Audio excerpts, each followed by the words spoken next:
Welcome back, ESPN 97.5, Houston Game Day. Mike Liebeshock, Manny Pandillo. It is a very special episode. It is Rock the Mic Weekend. We are joined by our fifth finalist. Identify yourself, please. My name is Mathew Boyd, Where are you and from? I'm commonly known as Boyd. I'm from Chicago, Illinois. It's a crazy thing because I have actually been a Houston sports fan my whole life. Really? Yeah. Why is that? As a kid, my family moved to Birmingham, Alabama. As everybody knows, Alabama really doesn't have any pro teams, Right. unless you want to count the Tide nowadays, but whatever. You I'm an ain't Auburn not fan. bad. Yeah, right. But they, without having a pro team, we saw a lot of games. We got a lot of Saints games, got a lot of Cowboys games, and fortunately, we got also Oilers games, we got Rockets games, and we got Astros games. I remember as a kid, the first time I ever saw Nolan Ryan just fan a guy. Just looked like the guy didn't even know that the ball came out of his hand. I was like, oh, that's my favorite player. You know, I'm just seven and a half, 8-year-old kid. And I'm like, that's my favorite player. And then with the Rockets, it was the first time I had ever seen a center and a power forward who were the same height. Same height. They were always like stair steps to me. You know, center's the big brother, and then, you know, power forward's the next brother, and then small forward's the next brother. Mm-hmm. And just to see Hakeem and Ralph Sampson, I was like, oh, those are my two favorite players in basketball. And then to see the majesty of Earl Campbell running over people with reckless abandon. Mm-hmm. I mean, I'd never seen somebody who was fast and strong. In my head as a kid, you were either one or the other. Yeah. You could either run people over and get 3 yards, or you could run around people and get 20. And Earl could do both. And that's how I ended up. And then along came Bo. Yeah. So how do we know each other, Matthew? Mike Liebeshock is sitting in my seat as we currently speak. Mike is the person who vanquished me in last year's Rock the Mic finale. I really thought that my mic was going to be the one that came on, but Mike's came on, and the rest is history. To be fair, I had 2 years of practice before last year because I had been down this road. But what are you feeling about this year, man? I feel like I'm the favorite, but again, if you don't come in feeling like you're the favorite, why are you showing up? There you go. So I like this. We've got a little bit of a rivalry here. We have the New York Yankees on the right. We have the Boston Red Sox on the left. Yeah. And we've seen this rivalry can change from year to year. So I want to see you two bring it. Exactly. I don't have any issues at all. I'm in a good spot. You know. So before we came in here, you were having a heated discussion out there regarding Peyton Manning, and you don't think he's a good quarterback, or you think he's overrated? I think that he is overrated. I'm the contrarian guy in my group of friends. I'm the guy who, it's not even to be a devil's advocate thing, but I tend to see things differently than all of my friends. Good. And Peyton, to me, is an excellent quarterback, but he's always, up until he got to Denver, where he had a little bit of struggles there, but he's pretty much always had a consistently quality team around him from his offensive line. I mean, the guy got gifted Marvin Harrison. Now, we already know Marvin Harrison has had his problems off the field. But on the field, the guy was a consummate professional. He was a monster. He was a nightmare for every secondary he went against. I mean, you get these things like an Adrian James and a Marvin Harrison and Reggie Wayne, Dallas Clark, Marcus Pollard. They had the world handed to this guy. So with that, if you put in a handful of decent guys in the slot, you pretty much have a team that's going to contend. Well, to be fair, what great quarterback hasn't had, you know? Tom Brady. Tom Brady, his first couple of years in those first championships, he was throwing to, like I was telling our illustrious co-host here, Andy, he was throwing to those cardboard cutouts of Dave and Buster that had the hole in the chest with the net. He was just throwing number 83 catches. Who is this guy? I think other than Rashae Caldwell, I think that's the guy. You know, I mean, he was winning with guys who would have never been starters on most teams. He had Branch, he had Fred X for a little while. He had Jabbar Gaffney. That was the most amazing thing. He goes to the Patriots and looks like a big game player. Made all kinds of plays down the stretch for the Patriots one season. Well, then here's my question, because this is one thing I don't get about the Patriots, is that they've played in a consistently garbage division for a decade.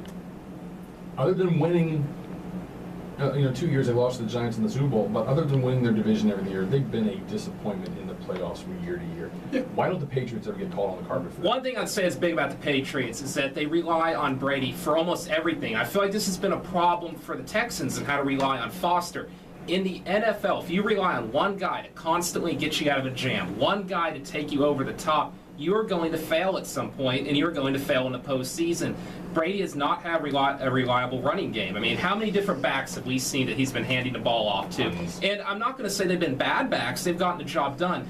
But you need that guy you can hand it off to on a goal line situation, on a 4th and 1, that you know is going to get that first down conversion more times than not. I feel like Brady, the pressure has been put on him constantly. So if he throws 1 or 2 interceptions, which will happen, happens every quarterback, that craters the New England Patriots constantly. And the other side of that, though, is the defense. You look at the 2 games they lost to Baltimore last year, both games in the 70s combined.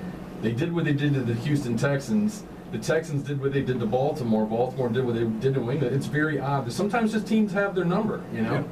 So what do you think about the Patriots? They're kind of, other than Amendola, who's having a decent preseason, what do you guys expect out of New England this year?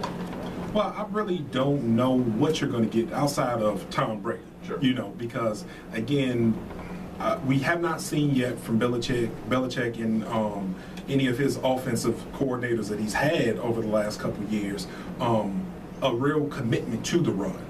I mean, even it's like, find out if it doesn't work. Don't just assume that we have something that does work, so let's ignore all else. You know, so I mean, if they can get a semblance of a run game to keep defenses moderately honest and everything, to keep dropping those safeties back and everything, bring them into the box a little bit on occasion, you might get a little bit more out of them. But my concern with the Patriots is always, how has their defense matured? And that was my next question, because it always has reminded me of the situation Miami had with Dan Marino for all those years.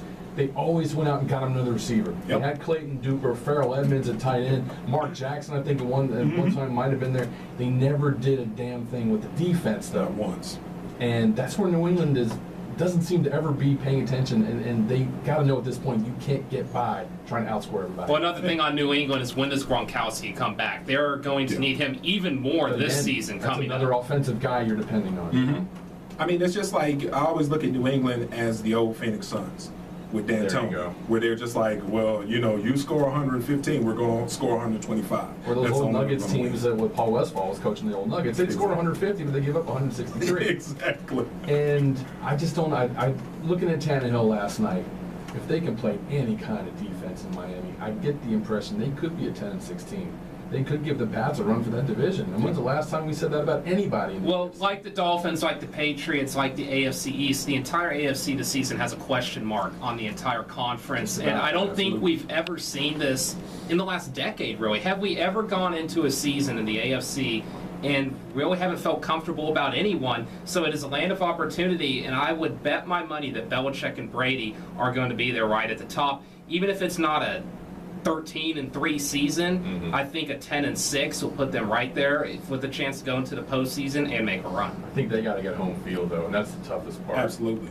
Absolutely. That's not a team that I see pulling off what Green Bay did a couple of years ago and everything, and being that away team pretty much the entire playoff season. And the tough part about the way the NFL is set up, you come in first place in your division, you're playing a first place schedule. There's a reason why every year for the last 5 years, you're seeing New England and Denver and the Houston Texans and Baltimore play each other every single year. You got to run that gauntlet. Houston did a great job with that last year. I think the only one they lost to was New England, maybe.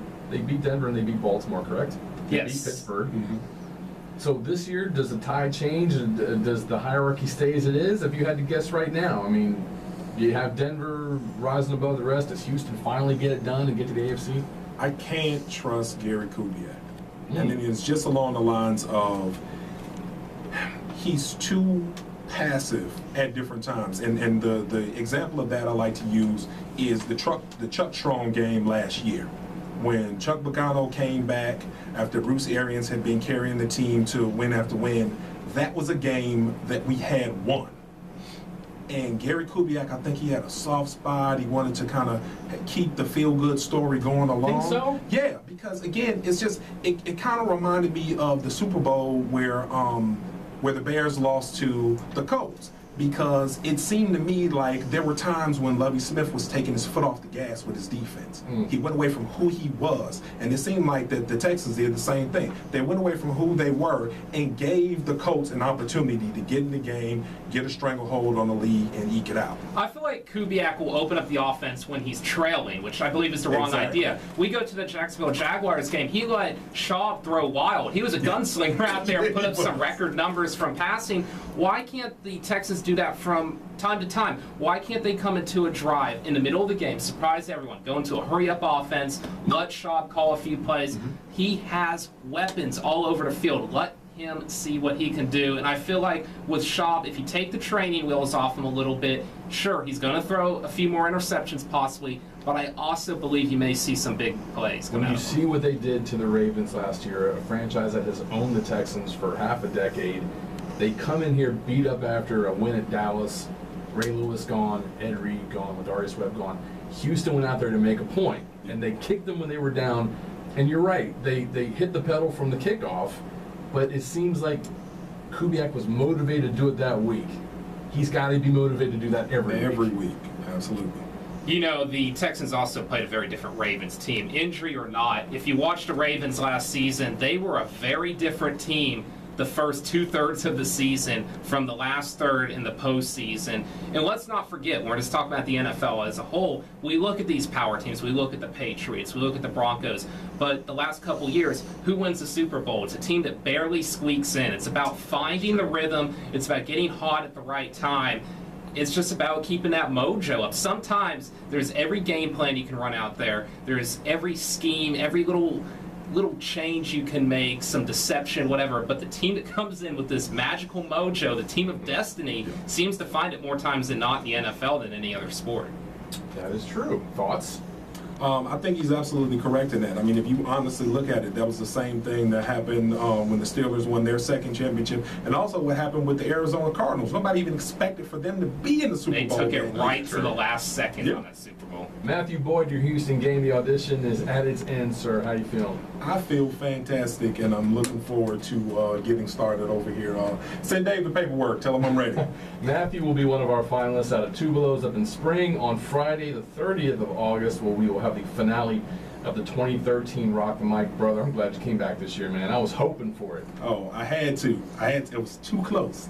The taste was right there, and I couldn't savor it. When we come back, we got our last, and his name is, did you even have to dump it out of the cup? Mark Cradavell, you are next, sir. Be on your, good job by you, brother. When we come back.